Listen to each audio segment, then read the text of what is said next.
संत श्री श्री श्री छत्रपती शिवाजी महाराज की जय। छत्रपती शिवाजी महाराज की जय। छत्रपती शिवाजी महाराज की जय।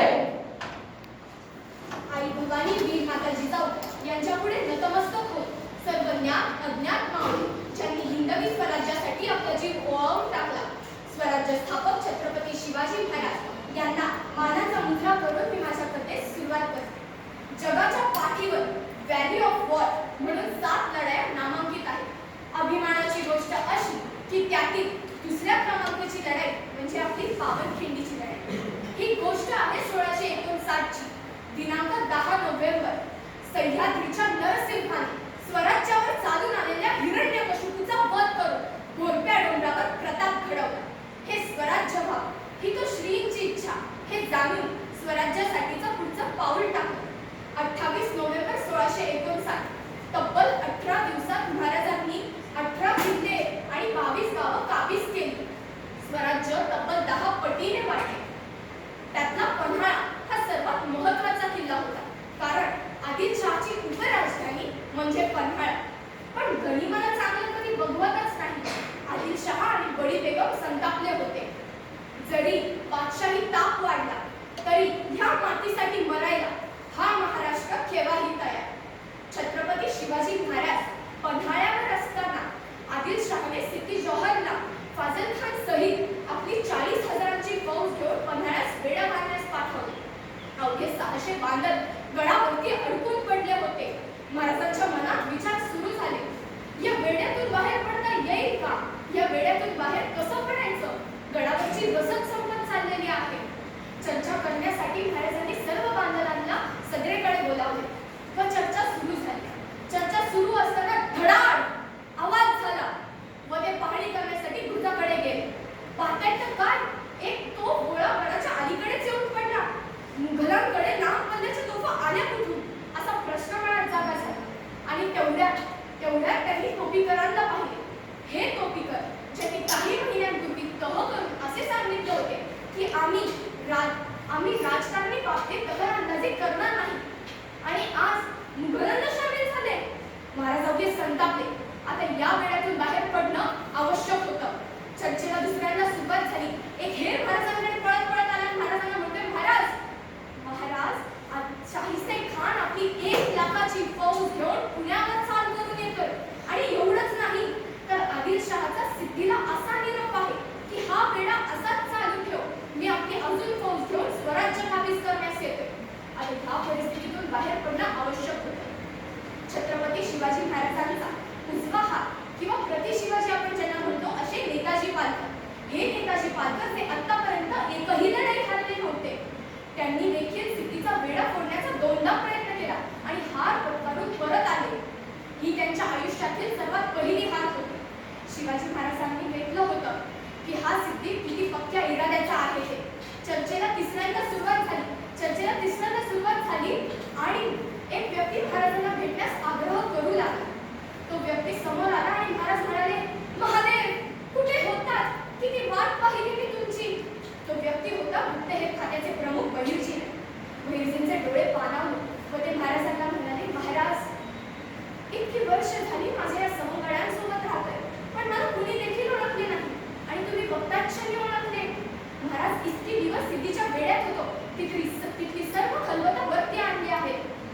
आणि महाराज ताडकन उभे झाले. महादेव आता ह्या वेड्यातून तुम्हीच आम्हाला बाहेर काढू शकता. जर एखाद्या व्यक्ती खालून वरती येऊ शकतो तर वरून खाली देखील जाणं शक्य आहे. आता बास, या वेड्यातून बाहेर पडायचंच. कुणीही घ्यावं, कुणीही, बाजी, फुलाजी, तानाजी, यसाजी, कुणीही, प्रत्येक मावळ्याचं जीवन कसं जगावं आणि कसं मरावं हेच शिकवून जातं. आणि अशा प्रसंगी आपल्या जीवाची बाजी लावणारा म्हणजे शिवा काशी. कोण होता शिवा? एक साधारण भावी, पण आज त्याच्या बलिदानाची गाथा संपूर्ण जग गाते. शिवा काशीतला नकली शिवाजी म्हणून पालखीत बसून राजनीती मार्गे सिद्दी जोहरला भेटण्यास सांगितले, आणि महाराज काट्याकुट्यातून अंधाऱ्या रात्रीतून पालखीत बसून विशालगड जवळ करते. पालख्या तयार आहेत, दोन्हीही राजे समोरासमोर आहेत. नक्की असली शिवाजी कोणता हे ओळखणं अवघड आहे. आणि अशा प्रसंगी महाराज शिवाला म्हणतायत, अरे शिवा, ह्या पालखीतून नकली शिवाजी आमच्या सवयीत चल शिवा. राजन राजन धान तोंडी मोठा खास घे. पण माझं भाग्य किती बघता, माझ्या आई बापाची पुण्याई किती बघता. राजन जेव्हा तुमची ही कापडं माझ्या अंगाला लागली तेव्हाच येऊ शिवा. आता फक्त उरलाय तुमचा आत्मा. राजा अजून काय पाहिजे या माणसाला? लोक आयुष्यभर माणूस कसा जगला ते सांग, पण माझ्या बाबतीत असं सांगतील की ह्यो शिवा असा विनंतर की शिवाजी राजाचं मरण नाही. अहो म्हणून सुद्धा हजारो वर्ष जगेल महाराज. चल येतो. महाराजांचे डोळे पाणावले व गहिवरल्या स्वरात ते पालखीत बसले आणि विशालगडी निघाले. मात्र शिवा थाटामाटात पालखीत बसून राजनंदी मार्गे सिद्धीला भेटण्यास निघाला. थोड्याच वेळात सिद्धीला कळालं आणि शिवाला कैद करण्यात आलं. चर्चेला सुरू झाली, सलामसलत सुरू झाली आणि तेवढ्यात एक हापशी सिद्धीकडे पळत आला आणि सिद्धीला म्हणा, खान साहब शिवा भाग गया. मैंने अपनी आंखों से देखा, शिवा भाग गया. तेवढ्यात सिद्धी ताडकन उभा झाला. बदतमीज, शिवाजी राजे हमारे सामने बैठे, कुछ भी मत बको, निघलो यहाँ से. असं म्हणून त्याला हाकलून लावलं आणि चर्चेला परत एकदा सुरुवात झाली. आता स्वतः फाजल खान त्यांच्या जवळ आला आणि फाजल खान म्हणतोय, राजन ये नकली शिवाजी है, ये नकली शिवाजी है. अगर ये असली शिवाजी होगा तो इसके सिर पर हुआ वार जरूर दिखेगा जो प्रतापगढ़ पर हुआ था. आता नक्की जादूटोणा की भुताटकी हे कळलं झालं होतं. तरी सिद्धी संतापला. सिद्धीने आपली संशय बाहेर काढली आणि चिरट उडवला, पण त्याला तो घाव दिसला नाही. सिद्धी भयंकर संतापला. डोळे रक्ताळले, चेहरा लाल गुंग झाला. मुठी आवळल्या, शमशेरी काढल्या आणि शिवाच्या छाताडावर सपासप वार झाले आणि शिवा तिथंच आडवा झाला. अरे पकडो उस हरामजादे को, जिंदा या मुर्दा मुझे मेरे सामने पेश करो. असं म्हणताच शिवा गरजला, अरे हट. ज्या स्वराज्याच्या मामुली मावळ्याची तू मरेपर्यंत पाड देखील बघू शकला नाही, त्या स्वराज्याच्या पोशिंदाची तू तुझ्या मरेपर्यंत तोंड देखील बघू शकणार. हरळ महादेवची गर्जना झाली. आता सर्वजण घोडमाळपर्यंत येऊन पोहोचलेले आहेत. पायातली पायदानं काढा, वर बाबीच्या झाडात अडकून वेग कमी होऊ नये म्हणून कापडा देखील काढा. गरीब आपल्या मागावर आहे, आपण त्याच्या हाती लागता कामा नये. आणि अशा प्रसंगी घोडखिंडीपर्यंत येऊन पोहोचलेले आहेत आणि बाजी शिवाजींना म्हणतायत, राजा आता इथून पुढे विशालगड तुम्ही जवळ करा. जा राजा जा, आम्ही ह्या खिंडीत थांबतो. नाही बाजी नाही, आता जे काय व्हायचे ते ह्या खिंडीतच होऊ दे, एकत्र सामोरे जाऊया. शिवाजी राजा हट्ट धरून बसले आणि तेवढा तिथे राजांकडे राजा होतो, राजा दागा झाला.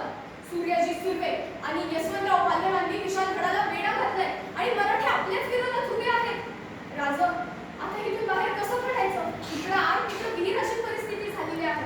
आणि बाजी म्हणतायत, राजा तुम्ही इथून पुढे जा, विशालगड जवळ करा आणि विशालगडी पोहोचताच 5 तोफांचे बार द्या. जोवर तुमच्या तोफांची सलामी हा बाजीला ऐकू येते तोवर हा बाजी आपल्या प्राणाची बाजी लावून ही खिंड लढवतोय. राजा लाख मेले तरी चालतील पण लाखांचा पोशिंदा जगलाच पाहिजे. जा पुढे जा. महाराजांनी विनंती मान्य केली आणि महाराज पुढे निघाल्यानंतर 600 बांधलांची फाटाफूट झाली. 300 बांधल 40,000 पठाणी फौजीशी लढतायत आणि 300 बांधल तिकडे तुटून पडलेले आहेत. सह्याद्रीने नेसलेला हिरवा शालू रक्तरंजित झालाय. तेवढ्यात सिद्धीने दगा करायला ठरवलं. इंग्रजांनी दिलेली बंदूक वाचली गेली आणि धडकन आवाज झाला. बाजींच्या हातातला दानपट्टा कोसळला. तरीही बाजी चेतावत राहिले, लढत राहा, माझा शिवा अजून विशालगडीत पोहोचलेला नाही, लढत राहा. आणि तेवढ्यात तोफांचा बार ऐकू आला. बाजी तिथंच कोसळली आणि प्राण मोठात घेऊन गरजला, आऊसाहेब तुम्ही दिलेलं वचन मी पूर्ण केलं. तुमच्या शुभ काळाला विशालगडी सुखस्त केलं. राजा झालीच असं एखादी चूक थोडं भाऊ समजून माफी असं. आऊसाहेबांना अखेरचा निरोप देतो, रायगडाला अखेरची सलामी देतो. माझ्या स्वराज्याचा हा भगवा असाच आसमंतात लहरावा ही शेवटची इच्छा व्यक्त करतो. आणि बांधण सेनेचे सेनाप्रमुख वीर बाजी प्रभू देशपांडे यांचे 300 बांधव तिथेच धाराशिव त्यांच्या रक्त